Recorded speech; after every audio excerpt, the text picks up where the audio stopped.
Welcome to The Real Tea. I'm your host, Tammy Murphy, broker owner of RH2L, bringing Miami Valley real homes to love.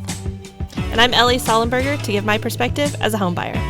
We're going to give you the key to Miami Valley real estate. We'll get to that point, right? Yeah. Live streaming to you. I want to see all of the little hearts go floating up, the smiley faces. Yeah, that'd be cool. I don't know how we would pay attention to that, though, when we usually talk to each other. Yeah.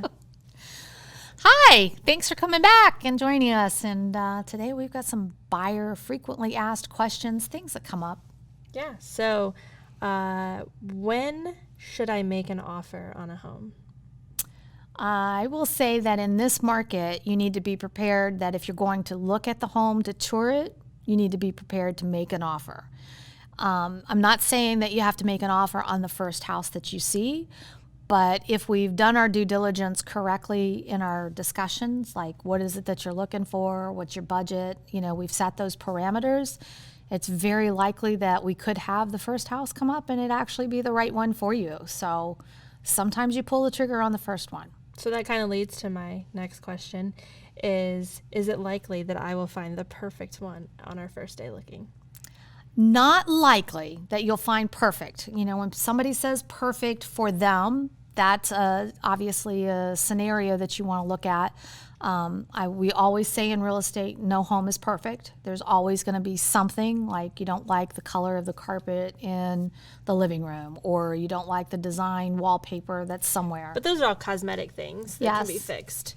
Not like I'm going to tear down this wall Yes. because I don't like the placement of this room.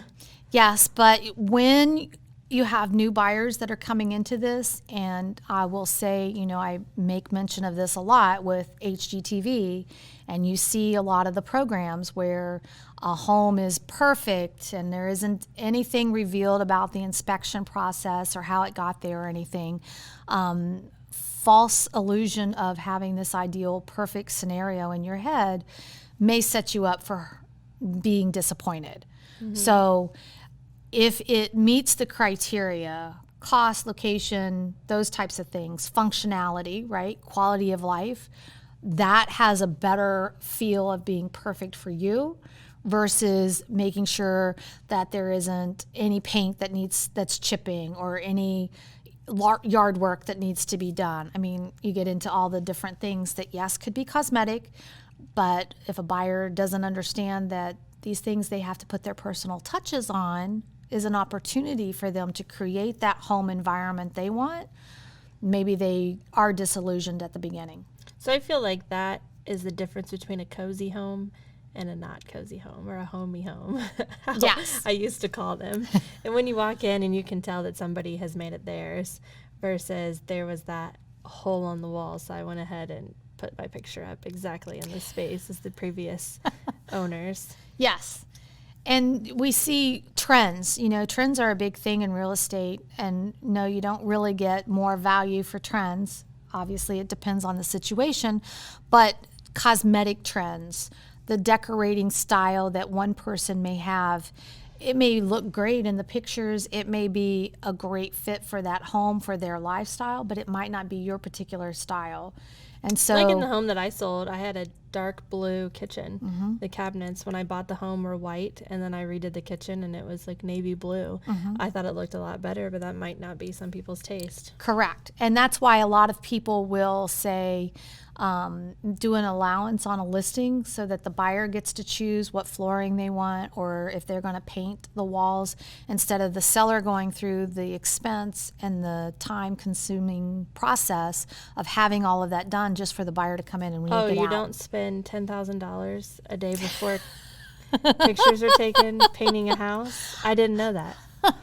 Well, Ellie, I don't recommend that.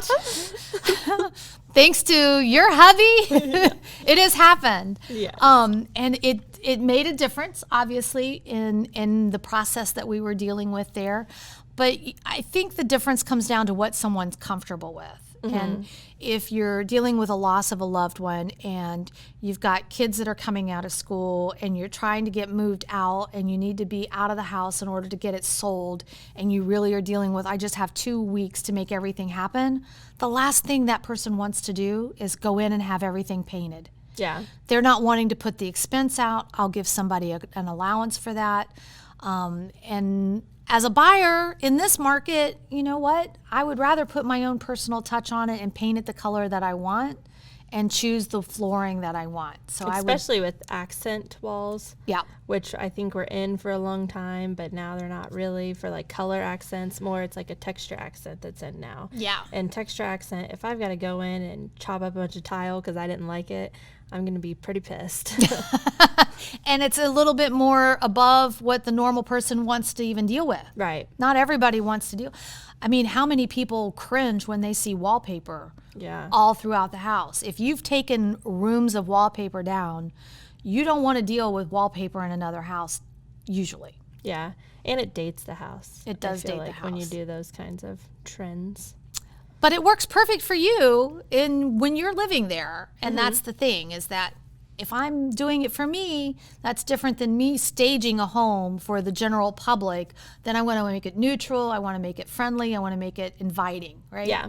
Make it feel like it's spacious. Take everything out. To your point, declutter. Yeah. And just make it feel like there's all this extra space for somebody to come in and put their own stuff in. So I've heard you mention HGTV a couple times today. Did you know that there was a couple from Oakwood that were on it recently? Oh, no. They moved from out west somewhere, and they came in and they looked at 3 different homes. And it was interesting to see because they were like, this is in the city of Dayton. And I'm like, no, it's not. That's in Kettering. Like, we know the difference, right? Yeah, and they ended up picking a home in Oakwood, and they live there currently. So Oh, interesting. Well, I'll have to watch for that and see. yeah, it was cool. I think it came out about 6 months ago, maybe a year ago. Okay. Yeah. That's cool. All right, on to my next question. What are the chances of a multiple offer situation in today's market? In today's market, you can bank on it. I mean, I think that it's less likely to have just one offer come through. I think that right away, even when you read the listing language that's when it's listed, that they're indicating offers are going to be reviewed at such and such a time. They're setting the stage that everybody gets the chance. You got now until Tuesday in order to go through the house and look at it, or until the open house or whatever. But then we're going to be reviewing offers. They're not saying we'll review your offer. They're saying we'll review offers, because we still are seeing low inventory, multiple buyers, multiple offer situations. So say in a scenario, you looked at a home that was listed at $200,000. You really liked it. But they are taking offers for, say, 4 days, and then they're going to review all of them. Could you come in and say, my offer's good until tonight at midnight, but I'm offering you $250, no inspection, no closing costs, no anything else attached? Absolutely. I mean, could they change that even though it's stated in the listing? Absolutely. And usually what's stated is that they're reviewing offers at such and such a time, but seller reserves the right to accept any offer prior to. Okay. So depending on the language, even if the agent doesn't put it in there, obviously the seller can take it off the market. They could choose not to sell. They could choose an offer that came in because it was too good to pass up. It just depends on the listing. It depends on the listing agent and how they communicate, how the buyer's agent's going to communicate with them. Generally, if I see that there's a timeline on there and my buyer is maybe not ready to pull the trigger right then, I want to make sure that they realize they're going to be looking at offers come Sunday, right? Mm-hmm. So if we can't get in and you're talking about seeing it on Monday, we may not even set the schedule for the appointment until after we see if they've accepted an offer come Sunday. But again, it's just down to the schedule of what's available. Is the seller willing to pull the trigger beforehand, or are they going to hold out? And I've had them where they hold out too, and they're like, I just had one. In fact, we were told to give a couple extra days for the seller to be able to review the offer. We wrote the offer on a Tuesday. By Friday, we still hadn't heard anything.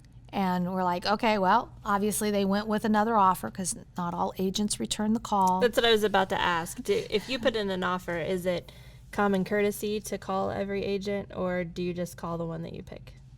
I am going to say it's a professional courtesy for, if you've received an offer, to reach out and say, we've received your offer, or the seller's rejected the offer, or the seller's going to counter the offer. At least acknowledge it. The contract actually has a place where the seller can sign and check one of those boxes: accepted, countered, or rejected. Oh. And 99% of the contract offers that we make, we don't get any of that back. Don't even. So the agent isn't calling to let us know or sending an email or a text message, basically not communicating. And the seller isn't giving that information. If it's accepted, we get that. But if it's not, we rarely get any information, which is, it's frustrating as an agent because my due diligence is to make sure that I'm communicating. I'm communicating with them. I would appreciate the communication back, right? Especially because I need to be able to tell the buyer, we didn't get it. They took another offer. May not be able to give you details about it, but at least to give you that so that, yep, we're moving on. Yeah. So in this recent case, we didn't hear anything Friday. I'm Saturday in the office doing some stuff, and I get a text message from this agent, hey, my seller's looking over the offers now. Is your buyer still interested? And I'm like, well, I'm glad I didn't schedule her a day of going out and showing properties today, because I would have had her off and running down a different path. It was just not communicated. Yeah. And I said, let me reach out to her and see what's going on. And she's like, yeah, they can still respond. I mean, obviously they got to update the contract and we'll go from there, whatever. So it worked in her favor. Did you end up getting the house? We did. Oh, it worked awesome. In her favor. Yeah. But normally that wouldn't, because normally if the buyer hasn't heard anything in the time frame that they thought that this was out there, we assume no news is bad news in this situation. Mm-hmm. So we're going to be off and running. It just so happened that she had other things going on Saturday, so we weren't even scheduled to talk or get together to go look at other properties. Anybody else, I probably would have already been in 5 other properties with them. Yeah. Because we gave up on that one. We're going to go on down the road and see what else is available. Which means that maybe she decides she's not interested in that house, and maybe the next one is the thing. To your point, if it's easier, if it feels like it works, if the process is flowing, then it's probably the right one to go to. So sometimes being patient did pay off for her. Yeah. I love the stories of real life examples. Yeah, they never seem to go away because everybody is different and there's a ton of stories. So yeah. So my next one is, should I buy a house with my friend? So we are hearing a little bit more of this because of affordability. Mm-hmm. So if you've got a couple of friends that you're thinking, I could be roommates and we could live in an apartment, or we could get together and buy a house. This is the idea of where this question comes from. And obviously, rent rates have increased to the point that, you're paying a lot in rent. Mm-hmm. So I get, if you can offset that cost and cohabitate with other people, it might be a viable option for you. When you're renting, obviously having multiple people on the lease is for each person's protection, do's and don'ts of that, right? Yeah. And I would say that same ideology comes across if you're buying a property. So probably, let's just say we have 3 people and they want to decide that they could all roommate and live in a house. Probably only one will qualify or be the person who's buying the house. It would be maybe less likely that 3 different people are going to come together and pool their money to go on the mortgage and buy the house. Mm-hmm. So that's a different kind of a scenario.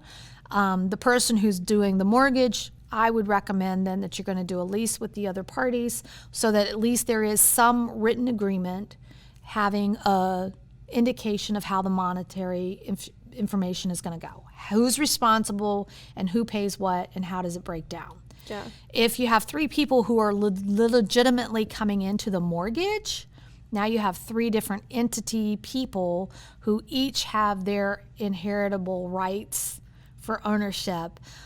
First of all, I will say that lender is probably going to earn their money on that deal, because getting 3 people to approve and go through the process is probably harder than dealing with one person who's financially responsible.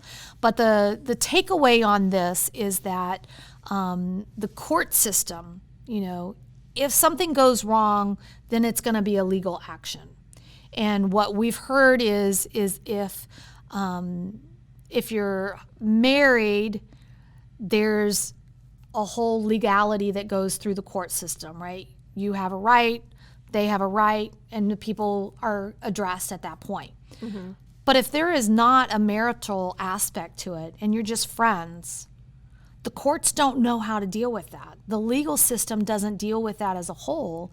And so typically, if you don't have a written agreement, contract, or lease, then you've really got no standing to be able to go into court and say, but they didn't pay and they owe for 6 months rent. And they come back and say, no, I was buying all the groceries and we said that was cool. So what do you mean I owe you? And so that's where buying a property with another person, whoever, it's something that you want to make sure there's clear understanding of responsibility, obligation, and ownership, just because you want to be protected. Yeah. So I guess that applies to like a boyfriend and girlfriend buying a property as well. So I hear stories on TikTok all the time about do not do this, that they broke up and then it was just a nightmare. Yeah. I had a friend who, boyfriend, girlfriend situation, and he got the mortgage and they went into a new home. And 5 years later, look at the fly. 5 years later, he's like, yeah, I'm done. I'm not interested in us being a relationship anymore. And she's got a daughter, lives with them. Yeah. And she's like, oh my gosh, I bought all the furniture in this house. And what do you mean? I don't have a place to live anymore. And so it became a thing that, It's a big fly. Usually I'm just swatting at the mic, but today it's a fly. It's difficult. And you feel bad for somebody in that situation, but it's like, you don't have any, first of all, you don't have a financial responsibility if your name isn't on the mortgage. And if he didn't do a lease with you and you don't pay anything, well, then that's sorry for his luck, right? Yeah. But he's kind of the one that's pulling the rug out from underneath you at this point, putting you in a hard situation and your child to say, yeah, we're done. What do you do at that point? Yeah. You want to make sure you would have some recourse, and in this case, if they've had the house for 5 years, we'll say maybe there's some equity uptick in that. Especially if it was 5 years ago today, because there was the big before the boom, change, right? Boom, yeah. Yeah, so he's probably sitting on 25% equity in the house that she's been paying. They were equally paying the mortgage. She's got no rights to it effectively. And that's you don't want to be stuck in a situation where you feel like that negative impact hits you. Yeah. So what about if your friend asks you to co-sign, where you're a non-occupying co-borrower? Yeah, so beware. Go again into the situation knowing what is being asked of you and how it affects you. So you might want to be the nice person and take care of that and help this person out at that moment. But what happens in 2 years down the road when you need to go and buy a house yourself, or you need to go get a vehicle or anything like that? Your credit is impacted by the fact that you're a co-signer on whatever it was. So when they do your debt to income, is that entire mortgage amount in there, or is it only half? It potentially, depending if you have written documentation that states otherwise, but potentially it could be all of it that's going to be factored against you. Oh, wow. So I had family who did that and co-signed on a home loan for family members that were married at the family members were a married couple at that time, and when they split up, they still had the debt of this union that's no longer. Mm-hmm. And it's like, why am I stuck when you two are the ones that didn't stick it out, and now I'm the one who's carrying all the burden of it? It makes it very complicated then. Yeah. And the courts don't do anything with it, because guess what? You went in thinking your family, oh, we're good friends. We'll just make this agreement, and I'll pay you, and everything's good. Everything's good when everything's good. And it's bad when it goes bad. Yeah, true. So it's no fun. Yeah.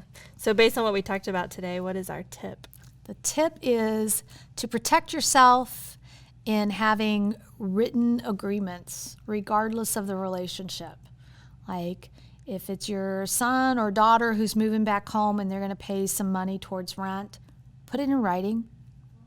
If mom's going to come live with you and she's going to pay something in order to compensate for rent, put it in writing. It just protects you. It protects everybody. And it's not to make it a monetary scenario, but it is to make sure that people have a level of protection. Because if you had mom move in with you and it's your mortgage, and then, God forbid, something happens and you're in a horrible accident, mom has no rights in the house that could be taken away. So you want to protect them and say they have written agreement. They're a lease person in this union, and so they have a right to live here until this can be addressed, until something happens. There's so many sides that you don't even think about. Yeah, a lot. Yeah. All right. If you have any questions on anything we talked about today, drop it in the comments, and we will do another frequently asked questions on another episode. Sounds good. See ya. Thanks for joining us today on the Realty Podcast. If you enjoyed the knowledge and entertainment today, please subscribe and share with your friends. We will be embarking on a journey that bridges the gap between realtors and clients, uncovering the heart and tea of real estate.